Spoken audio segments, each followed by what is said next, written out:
ആകാശവാണി.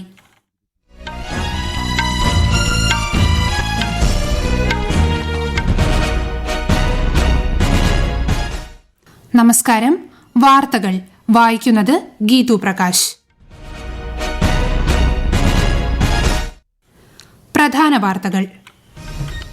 പ്രധാനമന്ത്രി നരേന്ദ്രമോദി ഇന്ന് വികസിത് ഭാരത് വികസിത് മധ്യപ്രദേശ് പരിപാടിയെ അഭിസംബോധന ചെയ്യും. 17,500 കോടി രൂപയുടെ വികസന പദ്ധതികൾക്കും പ്രധാനമന്ത്രി തുടക്കമിടും.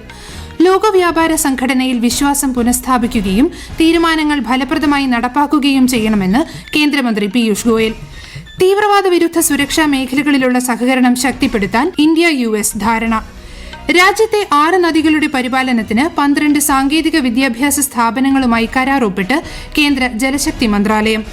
തൊഴിലാളി സമൂഹത്തിന്റെ പ്രതിനിധികളുമായി മുഖ്യമന്ത്രി പിണറായി വിജയന്റെ മുഖാമുഖം പരിപാടി ഇന്ന് കൊല്ലത്ത്. സന്തോഷ് ട്രോഫി ഫുട്ബോളിൽ കേരളം ക്വാർട്ടറിൽ. ISLൽ ഇന്ന് ഒഡീഷ ഈസ്റ്റ് ബംഗാളിനെ നേരിടും. വാർത്തകൾ വിശദമായി.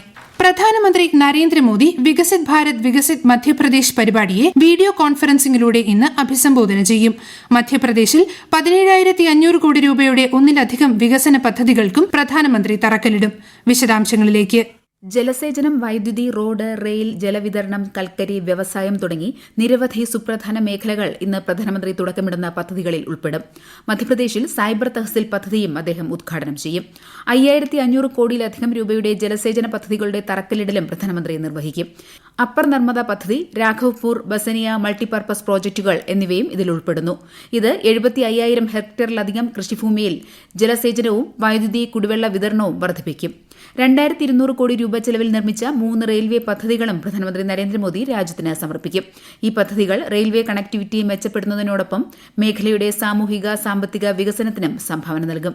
News desk, Akashvani. 21,000 കോടി രൂപയുടെ PM കിസാൻ പദ്ധതിയുടെ 16ാം ഗഡു മഹാരാഷ്ട്രയിലെ യവത്മലിൽ നടന്ന പൊതുചടങ്ങിൽ പ്രധാനമന്ത്രി നരേന്ദ്രമോദി പുറത്തിറക്കി. മഹാരാഷ്ട്രയിൽ 4,900 കോടി രൂപയുടെ വികസന പ്രവർത്തനങ്ങൾക്ക് തുടക്കം കുറിക്കുകയായിരുന്നു അദ്ദേഹം. സംസ്ഥാനത്തുടനീളമുള്ള 5.5 ലക്ഷം വനിതാ സഹായ സംഘങ്ങൾക്ക് 825 കോടി രൂപയുടെ റിവോൾവിംഗ് ഫണ്ടും പ്രധാനമന്ത്രി ഇന്നലെ വിതരണം ചെയ്തു. മഹാരാഷ്ട്രയിലെ മറാഠ്വാഡ, വിദർഭ പ്രദേശങ്ങളിലേക്കുള്ള 51 ജലസേചന പദ്ധതികൾക്കും പ്രധാനമന്ത്രി ഇന്നലെ നടന്ന ചടങ്ങിൽ തുടക്കം കുറിച്ചു. 1,300 കോടി രൂപയുടെ റെയിൽ പദ്ധതികളും പ്രധാനമന്ത്രി ഇന്നലെ ഉദ്ഘാടനം ചെയ്തു. നോർത്തേൺ കോൾഫീൽഡ് ലിമിറ്റഡിന്റെ 1,400 കോടി രൂപ ചെലവ് വരുന്ന ഫസ്റ്റ് മൈൽ കണക്ടിവിറ്റി പദ്ധതികൾ പ്രധാനമന്ത്രി ഇന്ന് ഓൺലൈനായി ഉദ്ഘാടനം ചെയ്യും. ട്രക്കുകളിലൂടെയുള്ള കൽക്കരി കൈമാറ്റം പരമാവധി ഒഴിവാക്കുന്നതിന് സഹായിക്കുന്ന പദ്ധതികളാണിവ. പ്രതിവർഷം 25 ദശലക്ഷം ടൺ ശേഷിയുള്ള 2 സംഭരണ സംവിധാനങ്ങളും ഇന്ന് ഉദ്ഘാടനം ചെയ്യുന്ന പദ്ധതികളിൽ ഉൾപ്പെടുന്നതായി കൽക്കരി മന്ത്രാലയം പ്രസ്താവനയിൽ അറിയിച്ചു. ലോക വ്യാപാര സംഘടനയ്ക്കുള്ളിൽ വിശ്വാസം പുനഃസ്ഥാപിക്കുകയും തീരുമാനങ്ങൾ ഫലപ്രദമായി നടപ്പാക്കുകയും ചെയ്യണമെന്ന് കേന്ദ്രമന്ത്രി പീയൂഷ് ഗോയൽ. അബുദാബിയിൽ നടന്ന 13ാമത് മന്ത്രിതല സമ്മേളനത്തിൽ സംസാരിക്കുകയായിരുന്നു അദ്ദേഹം. 2019 ഡിസംബർ മുതൽ നിഷ്ക്രിയമായ അപ്പലേറ്റ് ബോഡി പുനഃസ്ഥാപിക്കുന്നതിന്റെ പ്രാധാന്യത്തെക്കുറിച്ചും ശ്രീ ഗോയൽ ഊന്നി പറഞ്ഞു. പ്രവർത്തനക്ഷമമല്ലാത്ത അപ്പലേറ്റ് ബോഡി സംഘടനയുടെ വിശ്വാസ്യതയെക്കുറിച്ചും വ്യാപാര തർക്കങ്ങൾ പരിഹരിക്കാനുള്ള സംഘടനയുടെ കഴിവിനെക്കുറിച്ചും സംശയങ്ങൾ ഉയർത്തിയിട്ടുണ്ടെന്നും അപ്പലേറ്റ് ബോഡി പുനഃസ്ഥാപിക്കുന്നത് നിയമങ്ങളെ അടിസ്ഥാനമാക്കിയുള്ള ആഗോള വ്യാപാര ക്രമം ഉയർത്തിപ്പിടിക്കുന്നതിന്റെ നിർണായക ചുവടുവയ്പായിരിക്കുമെന്നും മന്ത്രി പറഞ്ഞു. തീവ്രവാദ വിരുദ്ധ സുരക്ഷാ മേഖലകളിലുള്ള ഇന്ത്യ US സഹകരണം ഇരു രാജ്യങ്ങളും അവലോകനം ചെയ്തു. ഇരു രാജ്യങ്ങളുടെയും മുതിർന്ന ഉദ്യോഗസ്ഥരുടെ ആഭ്യന്തര സുരക്ഷാ സംവാദത്തിന്റെ അടിസ്ഥാനത്തിലാണ് ന്യൂഡൽഹിയിൽ അവലോകനം നടന്നത്. കേന്ദ്ര ആഭ്യന്തര സെക്രട്ടറി അജയ് ഭല്ലയും US department of homeland security acting deputy secretary Christie കെനഗലോയും ചർച്ചയിൽ പങ്കെടുത്തു. തെരഞ്ഞെടുപ്പുകളിൽ യുവാക്കളുടെ പങ്കാളിത്തം ഉറപ്പാക്കുന്നതിനായി മേര പെഹ്ല വോട്ട് ദേശ് കെ ലിയെ വോട്ടർ ബോധവൽക്കരണ ക്യാമ്പയിൻ രാജ്യത്തുടനീളമുള്ള ഉന്നത വിദ്യാഭ്യാസ സ്ഥാപനങ്ങളിൽ സംഘടിപ്പിക്കും. യുവാക്കൾക്കിടയിൽ അവബോധം സൃഷ്ടിക്കുന്നതിനായി എല്ലാ ഉന്നത വിദ്യാഭ്യാസ സ്ഥാപനങ്ങളിലും വെബിനാറുകളും സെമിനാറുകളും പരിപാടിയുടെ ഭാഗമായി നടത്തുമെന്ന് ഔദ്യോഗിക വൃത്തങ്ങൾ അറിയിച്ചു. അടുത്ത മാസം 6ാം തീയതി വരെയാണ് ക്യാമ്പയിൻ സംഘടിപ്പിക്കുന്നത്. 6 നദികളുടെ നദീതട പരിപാലനവുമായി ബന്ധപ്പെട്ട് അക്കാദമിക് റിസർച്ച് സഹകരണത്തിനായി 12 സാങ്കേതിക വിദ്യാഭ്യാസ സ്ഥാപനങ്ങളുമായി കേന്ദ്ര ജലശക്തി മന്ത്രാലയം കരാർ ഒപ്പിട്ടു. നർമ്മദ, ഗോദാവരി, മഹാനദി, കൃഷ്ണ, കാവേരി, പെരിയാർ എന്നിവയാണ് നദീതട പരിപാലനത്തിനായി തിരഞ്ഞെടുത്ത നദികൾ. ദേശീയ നദീ സംരക്ഷണ പദ്ധതിയുടെ ഭാഗമായാണ് നദീതട പരിപാലനം നടത്തുന്നത്. ലോക വ്യാപാര സംഘടനയുടെ മന്ത്രിതല സമ്മേളനത്തിൽ ചൈന മുന്നോട്ട് വെച്ച നിക്ഷേപ സൌകര്യ വികസന കരാർ ഇന്ത്യയും ദക്ഷിണാഫ്രിക്കയും തടഞ്ഞു. ലോക വ്യാപാര സംഘടനയുടെ പരിധിയിൽ വരുന്ന വ്യാപാര വിഷയങ്ങൾക്ക് പുറമെയുള്ളതാണ് കരാറെന്നും എല്ലാ അംഗങ്ങളിൽ നിന്നും ഏകകണ്ഠമായ പിന്തുണ ലഭിക്കാത്തതിനാൽ ഒരു ഔപചാരിക കരാറിന്റെ മാനദണ്ഡം പാലിക്കുന്നില്ല എന്നും ഇരു രാജ്യങ്ങളും ആശങ്ക ഉന്നയിച്ചു. ലോക്സഭാ തെരഞ്ഞെടുപ്പിന് മുന്നോടിയായി ബിജെപിയുടെ കേന്ദ്ര തെരഞ്ഞെടുപ്പ് കമ്മിറ്റി ഇന്ന് ഡൽഹിയിൽ യോഗം ചേരും. ബിജെപി അധ്യക്ഷൻ JP നദ്ദയുടെ അധ്യക്ഷതയിൽ ചേരുന്ന യോഗത്തിൽ പ്രധാനമന്ത്രി നരേന്ദ്രമോദി, ആഭ്യന്തരമന്ത്രി അമിത്ഷാ, പ്രതിരോധ മന്ത്രി രാജ്നാഥ് സിംഗ് ഉൾപ്പെടെയുള്ളവർ പങ്കെടുത്തേക്കും.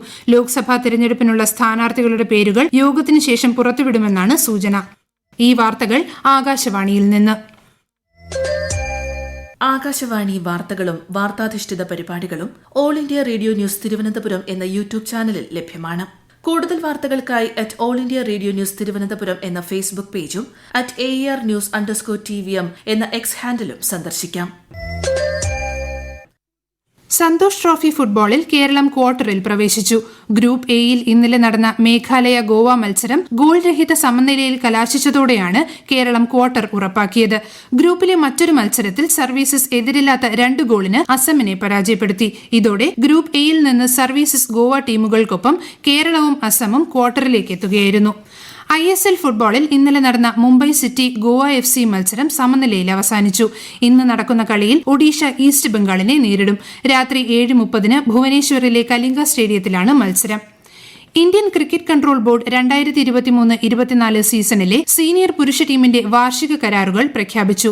രോഹിത് ശർമ്മ, വിരാട് കോഹ്ലി, ജസ്പ്രീത് ബുംറ, രവീന്ദ്ര ജഡേജ എന്നിവരെ ഗ്രേഡ് A+ വിഭാഗത്തിൽ 7 കോടി രൂപയുടെ കരാറിൽ നിലനിർത്തി. അതേസമയം ആഭ്യന്തര ക്രിക്കറ്റിൽ കളിക്കണമെന്ന BCCIയുടെ നിർദ്ദേശം അവഗണിച്ച ശ്രേയസ് അയ്യരെയും ഇഷാൻ കിഷനെയും കരാറിൽ നിന്ന് ഒഴിവാക്കി. വിവിധ ഗ്രേഡുകളിലായി 30 കളിക്കാരുടെ പട്ടികയാണ് ബോർഡ് പുറത്തിറക്കിയിട്ടുള്ളത്.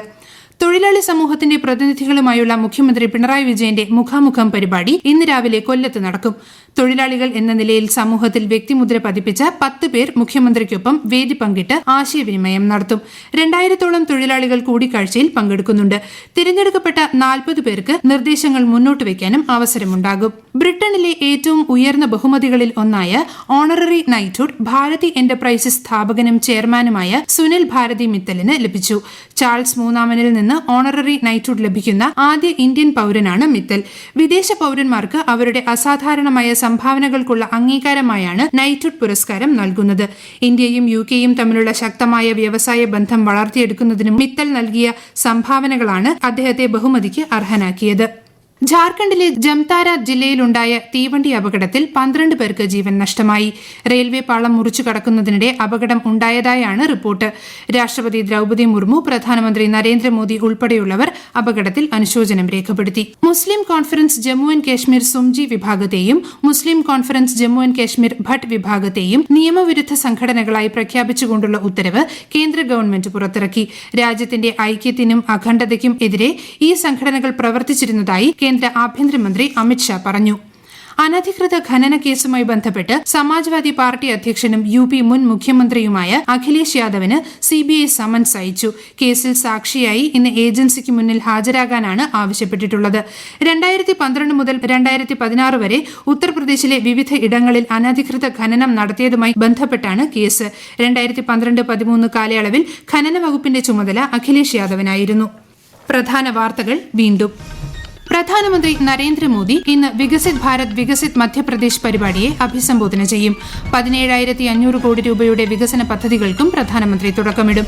ലോക വ്യാപാര സംഘടനയിൽ വിശ്വാസം പുനഃസ്ഥാപിക്കുകയും തീരുമാനങ്ങൾ ഫലപ്രദമായി നടപ്പാക്കുകയും ചെയ്യണമെന്ന് കേന്ദ്രമന്ത്രി പീയൂഷ് ഗോയൽ. തീവ്രവാദ വിരുദ്ധ സുരക്ഷാ മേഖലകളിലുള്ള സഹകരണം ശക്തിപ്പെടുത്താൻ ഇന്ത്യ-US ധാരണ. രാജ്യത്തെ 6 നദികളുടെ പരിപാലനത്തിന് 12 സാങ്കേതിക വിദ്യാഭ്യാസ സ്ഥാപനങ്ങളുമായി കരാർ ഒപ്പിട്ട് കേന്ദ്ര ജലശക്തി മന്ത്രാലയം. തൊഴിലാളി സമൂഹത്തിന്റെ പ്രതിനിധികളുമായി മുഖ്യമന്ത്രി പിണറായി വിജയന്റെ മുഖാമുഖം പരിപാടി ഇന്ന് കൊല്ലത്ത്. സന്തോഷ് ട്രോഫി ഫുട്ബോളിൽ കേരളം ക്വാർട്ടറിൽ. ISL-ൽ ഇന്ന് ഒഡീഷ ഈസ്റ്റ് ബംഗാളിനെ നേരിടും. വാർത്തകൾ കഴിഞ്ഞു. അടുത്ത വാർത്താ പ്രക്ഷേപണം 12:30.